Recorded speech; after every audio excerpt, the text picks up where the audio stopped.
राम राम मेरे प्यारे दोस्तों। तो ये हमारी वीडियो का अगला दिन, जो कि हम होटल से निकलने के बाद मैं नहाने की तरफ निकल पड़ा था गंगा जी मैया में। और बहुत आलस आ रहा था, लेकिन क्या करें, खाली पेट में फिर भी निकल पड़ा। अब मैं इस घाट पर पहुंच चुका हूं, जो कि एक पहला घाट पड़ता है, लेकिन हमें जाना हर की पौड़ी, जो कि वहां पड़ता है, थोड़ा सा दूर है, पैदल पैदल जाएंगे।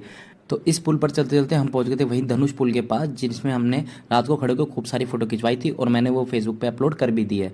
लेकिन मुझे लग रहा था कि यहाँ पे गर्मी की वजह से इतनी भीड़ होगी नहीं, लेकिन बहुत भीड़ थी यहाँ पर। फिर भी मैंने एक खाली घाट देखा और गंगा जी मैया में नहाने के लिए मैं उतर पड़ा। गंगा मैया को माथे में लगाने के बाद फिर मैंने जो है डुबकी लगाने की शुरुआत करने के लिए जैसे ही कदम नीचे रखा, जब देखा कि पानी बहुत ठंडा था और मुझे पानी में उतरने में डर भी लग रहा था, क्योंकि भाव बहुत तेज था, और ज़्यादा तेज पानी में मेरे को सच में डर लगता है। फिर मैंने जो है इसके अंदर बैठा और डुबकी लगाई, अपने माता पिता के नाम की, पितरों के नाम की, घर परिवार के नाम की, और घर की, काम धंधे की, मतलब सब कुछ A to Z मैंने डुबकियां लगाई।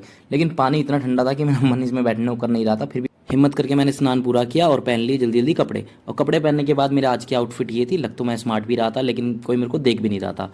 फिर मैं जो है इस रास्ते पर निकल पड़ा जहाँ पे बहुत सारी दुकानें, मतलब मेन मार्केट यही है। और गंगा मैया में नहाते नहाते ही मैंने सोच लिया था कि आज मैं बहुत सारी चीज़ें खाने वाला हूँ, जो आज तक जितनी बार भी मैं आया हूँ नहीं खा पाया। और जो भी मैं खाऊंगा उसके प्राइस नीचे लिखते जाऊंगा, अगर आपको पसंद आए तो आप भी यहाँ पे आकर ट्राई कर सकते हैं, क्योंकि यहाँ का खाना बड़ा टेस्टी है। फिर मैंने ढूंढ ली एक चाय की दुकान, जहाँ पर मैंने पी चाय चाय जो कि कुल्हड़ वाली, दिल्ली में हम तरसते हैं। फिर चाय के बाद मुझे करना था नाश्ता। फिर मैंने देखा टिक्की वाले भैया को, जो कि ताजी ताजी बना रहे थे, और जो कि दिल्ली वाला स्वाद मेरे को लग रहा था यहाँ पे भी मिलेगा।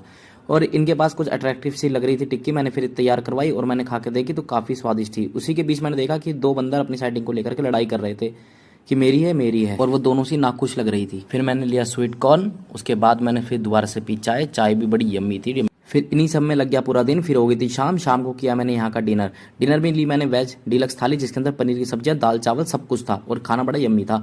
फिर मैं पहुंच गया गंगा घाट, जहाँ पे मैंने सोचा था कि थोड़ा ही टाइम बिताऊंगा और ज़्यादा देर नहीं बैठूंगा, लेकिन यहाँ बैठे बैठे इतनी शांति मिली कि कब 2 से ढाई घंटे यहाँ पे बीत गए मुझे खुद ही नहीं पता लगा। रात के बज गए थे 12। फिर मैं भागा होटल की तरफ और हो गई थी सुबह। सुबह मैंने निकलते ही यहाँ का किया लोकल नाश्ता, जो कि थी कचौड़ी। पत्ते वाली कचौड़ी का फ्लेवर ये अलग था। फिर मैंने खाए रसगुल्ले, और ये रबड़ी वाले भैया से मैंने डलवाई इसके अंदर रबड़ी, जो कि कुल्फी वाली थी, बड़ी मस्त थी भाई, यम्मी भी थी, आकर के इसे जरूर टेस्ट करना। फिर मैंने रबड़ी वाले भैया से बनवाया एक रबड़ी फलूदा, जो कि कुल्फी वाला था, ठंडा ठंडा था, मस्त था, जो कि पूरे शरीर को रिफ्रेशमेंट में कर दिया था। मुझे यहाँ पे हो गए थे 3 दिन, तो मुझे घर की याद भी आ रही थी। फिर मेरे को ध्यान आया कि यार बस का टाइम बहुत लेट हो जाएगा। फिर मैं पकड़ने चल पड़ा बस, जो कि यहाँ पर डिपो जब हम आए थे, जहाँ उतरे थे, वहीं से हमें बस पकड़ने को मिलेगी। अब यहाँ पर जो है मैं पहुंच गया, यहाँ डिपो पे थोड़ा सा वेट किया, और बस जो है जाने में टाइम लगा रही थी, इसलिए मैं इन लोगों के साथ मैं भी बैठ गया। यहाँ पर ये वो सारे लोग बैठे थे जिनको दूर दूर जाना, और जो अपनी अपनी बसों का वेट कर रहे हैं। मेरी बस चलने के लिए रेडी थी, पर मुझे यहाँ की एक चीज़ बढ़िया लगी कि यहाँ से हर आधे घंटे में बस जाने की सर्विस है। फिर मैंने अपनी बस के अंदर प्रस्थान किया और अपनी सीट को देखा, और सीट पर बैठ करके मैंने कब्जा किया और निकल पड़ा अपने घर की तरफ। और ये है वो कुछ लोग जो हमारे साथ दिल्ली तक सफ़र करेंगे।